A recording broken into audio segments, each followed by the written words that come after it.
بسم اللہ الرحمن الرحیم۔ السلام علیکم ورحمۃ اللہ وبرکاتہ۔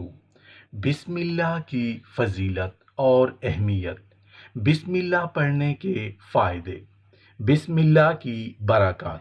حضرت ابو ہریرہ رضی اللہ عنہ فرماتے ہیں کہ تم لوگ ہر وقت اور ہر گھڑی بسم اللہ الرحمن الرحیم کہا کرو، کیونکہ اس کلمے کے 19 حروف ہیں۔ جو شخص خلوص نیت سے اس کلمے کو ایک بار زبان پر لائے گا، اللہ تعالیٰ اس کو ان فرشتوں سے دور رکھے گا جو عذاب دوزخ پر مامور ہیں، اور ان کی تعداد 19 ہے۔ جو شخص اپنی تمام عمر میں 7 بار بسم اللہ الرحمن الرحیم کہے گا تو اللہ تعالیٰ اس کو دوزخ کے 7 طبقوں سے محفوظ رکھے گا، اور قیامت کے دن تمام مخلوقات کے سامنے امت محمد صلی اللہ علیہ وآلہ وسلم کے 70 گنہگاروں کی شفاعت کر کے ان کو بہشت میں داخل کرے گا۔ ہم بسم اللہ سے ہی قرآن کی صورتوں کی ابتدا کرتے ہیں اور قرآن کو پڑھنا شروع کرتے ہیں، اور اسی کے ساتھ ساتھ دنیا کے تقریباً کم و بیش تمام کاموں کو بسم اللہ کے ساتھ شروع کرتے ہیں۔ حضرت سلیمان علیہ السلام نے جب سبا کی رانی کو خط لکھا تو اس کے اندر بسم اللہ الرحمن الرحیم سے انہوں نے شروعات کی۔ قرآن کے اندر جو ہے بسم اللہ ایک آیت کی شکل میں بھی ہے، اور اکثر صورتوں کی ابتدا میں بسم اللہ پڑھا جاتا ہے۔ بسم اللہ ویسے تو سورۃ الفاتحہ کا ایک حصہ بھی ہے۔ بسم اللہ کے متعلق سے یاد رکھیے کہ اتنے فضائل ہیں کہ قرآن کی بعض آیتوں کے فضائل میں سے آدھے فضائل تو اسی کے ہم دیکھ سکتے ہیں۔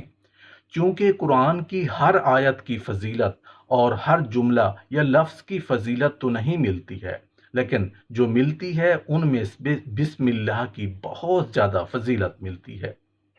نبی اکرم صلی اللہ علیہ وآلہ وسلم نے بسم اللہ کے تعلق سے بیان کیا کہ شیطان ابن آدم کی شرمگاہ نہیں دیکھ سکتا۔ آئیے حدیث کے الفاظ سنیے۔ جامع ترمذی کی روایت ہے، بسم اللہ کہنے سے شیطان ابن آدم کی شرمگاہ نہیں دیکھ سکتا۔ حدیث کے الفاظ ہیں، اس طرح سے ہیں۔ حضرت علی رضی اللہ عنہ فرماتے ہیں کہ رسول اللہ صلی اللہ علیہ وآلہ وسلم نے فرمایا، بسم اللہ کہنے اور پڑھنے سے شیطان اور ابن آدم کی شرمگاہ کے بیچ میں بسم اللہ پردہ بن جاتا ہے، اور شیطان ایسے وقتوں میں جب انسان کپڑے اتارتا ہے ان کو تاڑتا ہے، اس کو ستاتا ہے، اس کو تکلیف دینے کی پوری کوشش کرتا ہے۔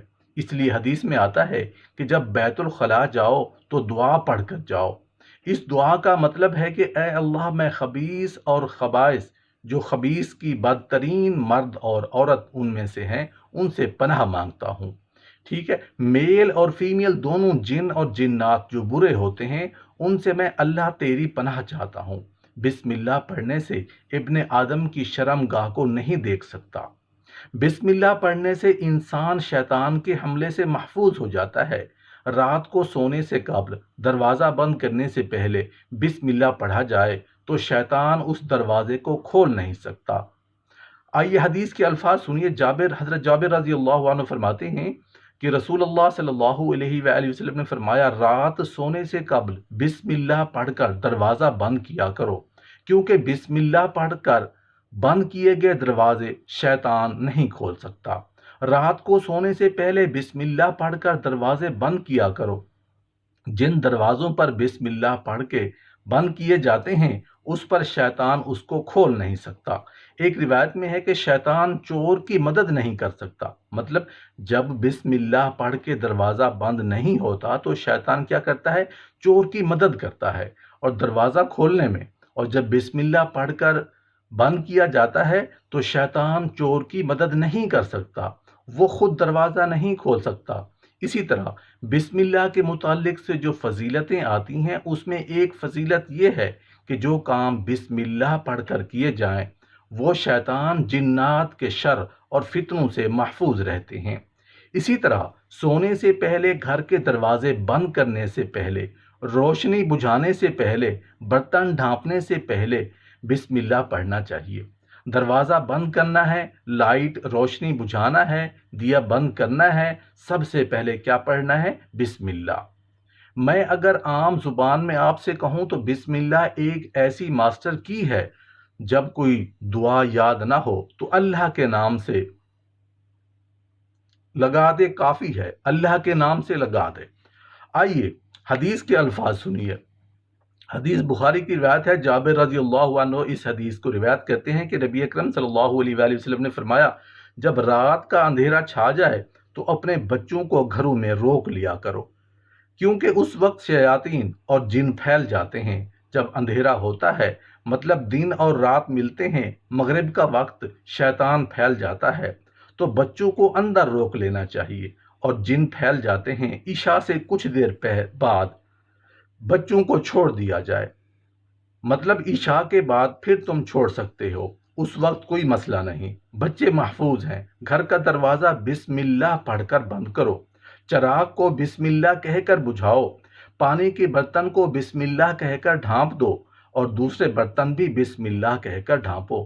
اگر برتن ڈھانپنے کے لیے کوئی ڈھکن نہ ہو تو کوئی چیز آڑ ہی رکھ دو۔ اسی طرح آپ فرما رہے ہیں، پانی کا اگر کوئی برتن ڈھانپنا ہے تو بسم اللہ پڑھ کر ڈھانپنا چاہیے۔ اسی طرح فرما رہے ہیں، کوئی برتن کھلا ہوا ہو تو اسے ڈھانپو تو بسم اللہ کہہ کر ڈھانپو، اور اگر ڈھکن نہ ملے تو کور نہ ملے تو کوئی چیز آڑ تو بھی رکھ دو، کم از کم یہ کہا کہ آپ نے پانی پہ ڈھانک دو، کھانے پہ ڈھانک دو، اور اگر ڈھکن نہ بھی رکھ سکو تو ڈھک پورا لگا لو، نہ کوئی چیز آڑ مطلب پورا نہ بیٹھے تو تھوڑا سا ڈھک سکتے ہیں۔ اب مثال کے طور پہ پلیٹ نہیں ملی، ڈھکن نہیں ملا، اب جو چیز ہے برتن وہ آدھا ڈھک سکتا ہے۔ جب انسان کھانے کو رات میں کھلا چھوڑتا ہے تو اس میں بیماریاں نازل ہوتی ہیں۔ اللہ کیسے ڈھکن ڈھانپنے سے یا کوئی چیز رکھ دینے سے اس بیماری کو دور کر دیتا ہے، اس تک نہیں پہنچنے دیتا۔ اس سے پتہ چلا کہ بیماریاں نازل ہوتی ہیں، آسمان سے اترتی ہیں، کبھی انسانوں کو سزا کے طور پر اور کبھی آزمائشوں کے طور پر بیماریاں نازل ہوتی ہیں۔ تو ہر صورت میں بسم اللہ پڑھ کر ڈھانپنا چاہیے اور بسم اللہ پڑھنی چاہیے۔ کوئی پوری چیز ڈھانپنے کو نہ ملے تو کم از کم جو ملے ڈھانپ دو۔ جب کوئی چیز ڈھکی ہوئی ہوتی ہے تو بیماری نازل نہیں ہوتی، یہ اللہ کی طرف سے ہوتی ہے۔ یہ کیسے ہوتا ہے؟ واللہ عالم۔ یہ غیب کا معاملہ ہے، لیکن حدیث میں آ گیا، ہم نے مان لیا، اس کو تو اب کچھ بھی کرنا ہے۔ دروازہ بند کرنا ہے، بسم اللہ۔ کھانا کھا رہے ہیں، بسم اللہ۔ لائٹ بند کر رہے ہیں، بسم اللہ۔ اور چراغ بجھا رہے ہیں، بسم اللہ۔ کھانے کو ڈھانپ رہے ہیں، بسم اللہ۔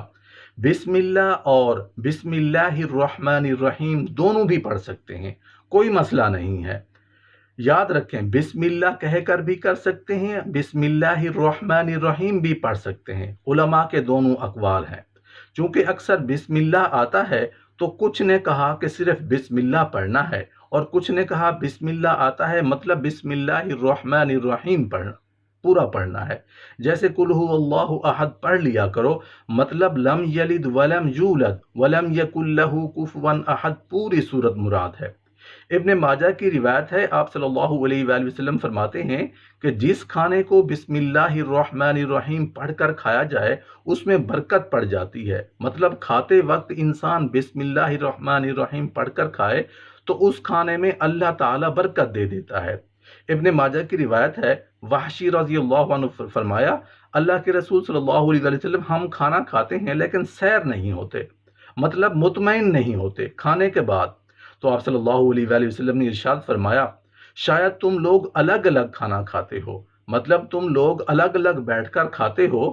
تو کہا ایسا ہی ہوتا ہے؟ تو انہوں نے عرض کیا، ہاں یا رسول اللہ صلی اللہ علیہ وآلہ وسلم، ہم الگ الگ کھاتے ہیں۔